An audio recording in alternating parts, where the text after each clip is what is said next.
Nous tous ici représentons finalement la volonté de travailler de manière horizontale. Chacun va pouvoir se présenter et expliquer en quoi c'est important d'être député citoyen à partir du 19 juin 2017 à l'Assemblée.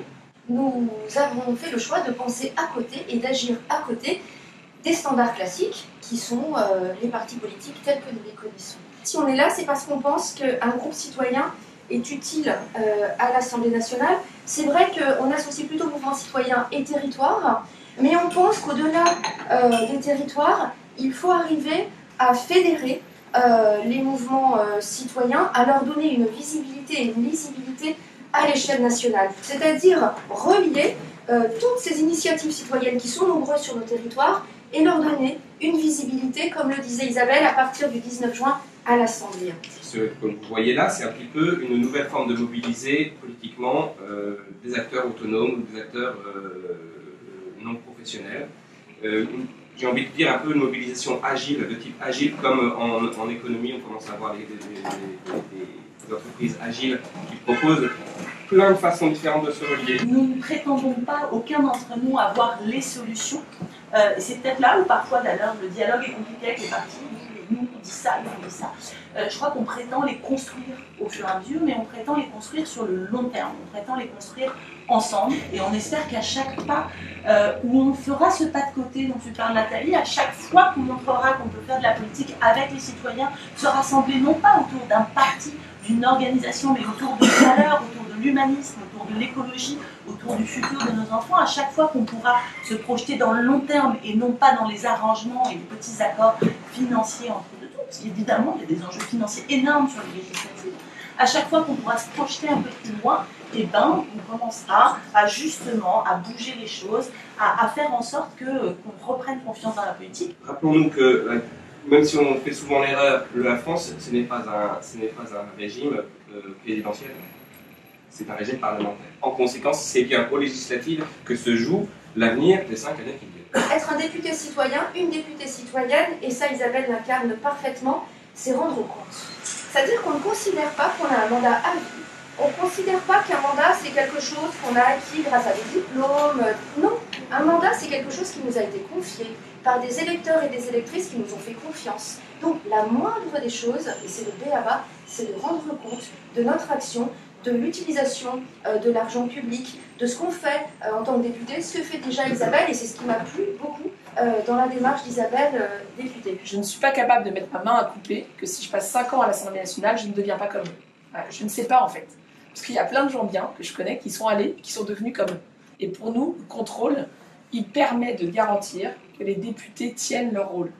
Et donc, on va faire en sorte, c'est ce qu'on essaie d'organiser sur la 18e circonscription, qu'il y ait des outils de contrôle sur la députée, une fois qu'elle sera élue, de la part des citoyens. Moi, l'idée de créer un groupe citoyen à l'Assemblée, c'est aussi un outil de contrôle, parce que les uns les autres, on va s'encourager, et qu'on sent qu'il y en a un qui commence à dire « ouais, c'est compliqué quand même, tu comprends », on ira le rebooster les uns les autres, moi comprise.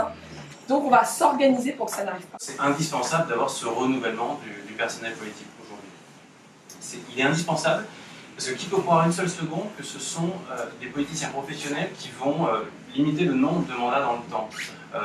Qui peut penser une seule seconde que ce sont ces professionnels de la profession qui vont renforcer l'inéligibilité en cas de fraude ou de corruption?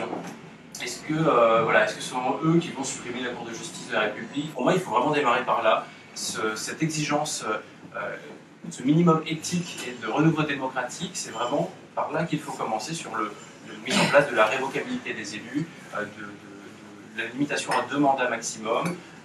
Toutes ces choses-là tombent pour nous sous le sens, voire remplacer effectivement aussi, par exemple, les sénateurs par des citoyens tirés au sort. Il y a beaucoup d'associations autres qui ont travaillé, Sénat citoyen ou d'autres qui ont travaillé sur ces sujets-là.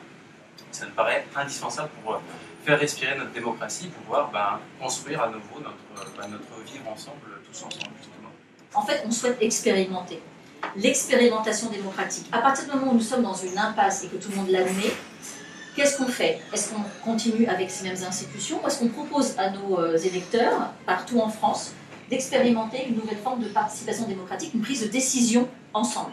Donc que ce soit avec les méthodes agiles la démocratie liquide, les jurys citoyens tirés au sort pour la réserve parlementaire. Il y a les conventions de citoyens également qu'on peut élaborer, il y a les assemblées locales, cette façon de partager la discussion, de partager le débat et de partager au final l'acte, le choix du vote et le contrôle du projet de loi, qui va jusqu'au contrôle du député, de l'action du député, et je dirais, peut-être pas le mot contrôle, mais l'instauration de garde-fous. Parce que oui, Caroline, nous tous ici présents, nous pouvons très bien tomber dans les travers que nous dénonçons pour les autres, c'est très facile. Parce que l'institution, parce que l'Assemblée et son fonctionnement est fait pour ça. Donc nous devons avoir des garde-fous, ça peut être c'est la signature pour nous tous, je le crois, de la charte anticorps, qui est extrêmement importante, mais au-delà, c'est tout ce que nous allons pouvoir expérimenter, tout ce que nous allons pouvoir mettre en place pour avoir ces garde-fous qui nous empêcheront de devenir comme les autres. Si on ne les a pas, c'est déjà, si on n'établit pas ces garde-fous, c'est déjà très mauvais signe pour les électeurs. Donc déjà, avoir des candidats qui vont les mettre en place et qui vont faire la promotion, je pense que c'est une garantie certaine. On est dans un cas complètement historique dans la Ve République. Le manque d'adhésion aux partis, le deuxième tour a témoigné, hein, les partis traditionnels de gouvernement n'y sont pas, point barre, ça c'est une balayée. Alors évidemment, il y a des sous-marins, etc. Mais même de toutes les façons, les scores sont très bas. Les scores sont très très bas. Les partis ne sont non plus cette espèce de légitimité et d'avantage tactique obligatoire, en tout cas sur le plan symbolique. Je ne vais pas rajouter beaucoup de choses, il y a juste deux éléments qui me semblent intéressants, en tout cas que moi j'ai observé dans la campagne. On a lancé la campagne il y a à peu près 2 mois. On a aujourd'hui une centaine de personnes qui ont déjà mené au moins une action sur le terrain. Et on a fait un peu des stats pour voir qui étaient ces personnes, d'où elles venaient. On s'est rendu compte qu'il y en avait 82% qui n'étaient pas membres d'un parti politique sur ces 100 personnes. Et puis on s'est rendu compte qu'il y en a un tiers d'entre elles pour qui c'était la première action militante de campagne. Quand on a discuté avec eux, on s'est rendu compte d'abord qu'ils avaient trouvé un lieu d'échange. Deuxième truc qu'ils ont trouvé, ces militants, c'est un espace de formation. Ils ont trouvé un espace d'innovation. On essaye, voilà, avec des petits bouts de ficelle, hein, globalement, de faire preuve d'innovation. Et puis surtout, ils ont trouvé un espace de plaisir militant. Il y a cette envie, vraiment, il y a cette effervescence citoyenne, il y a cette envie de se réemparer de la politique de la part des citoyens. Mais effectivement, il faut qu'au fur et à mesure, on arrive à concaténer, à agréger au fur et à mesure, avec nos différences, tous ces mouvements. Moi, j'ai participé à la cofondation de la Relève citoyenne, qui a justement vocation à accompagner, mutualiser les efforts, les ressources, développer des partenariats, de la reliance entre les différents mouvements citoyens, et pour permettre l'accompagnement et la possibilité des candidats citoyens réellement non encartés de se présenter devant les Français au scrutin. C'est vraiment une traduction de cette convergence des différents mouvements citoyens qui conservent leur propre identité, leur propre opposition, même parfois éventuellement, mais si on peut au moins bénéficier de cette intelligence collective sur certains sujets, c'est l'essentiel. On n'est pas obligé d'avoir un étendard pour tout le monde, et qu'il peut y avoir beaucoup de façons de travailler ensemble différentes, et y compris en même temps. Et c'est ça qui peut permettre, avec une logique tactique assumée, d'arriver à quand même remporter le morceau. C'est ce travail qu'on fait maintenant qui sera aussi le travail citoyen de 2020. La politique, elle se réinventera au niveau local, avec les enjeux qui sont les nôtres, avec les enjeux de gouvernance, les enjeux climatiques, elle se réinventera au niveau local, et tout ce qu'on crée aujourd'hui, tous les débuts de discussion, qu'ils aboutissent ou pas, ça sera un départ.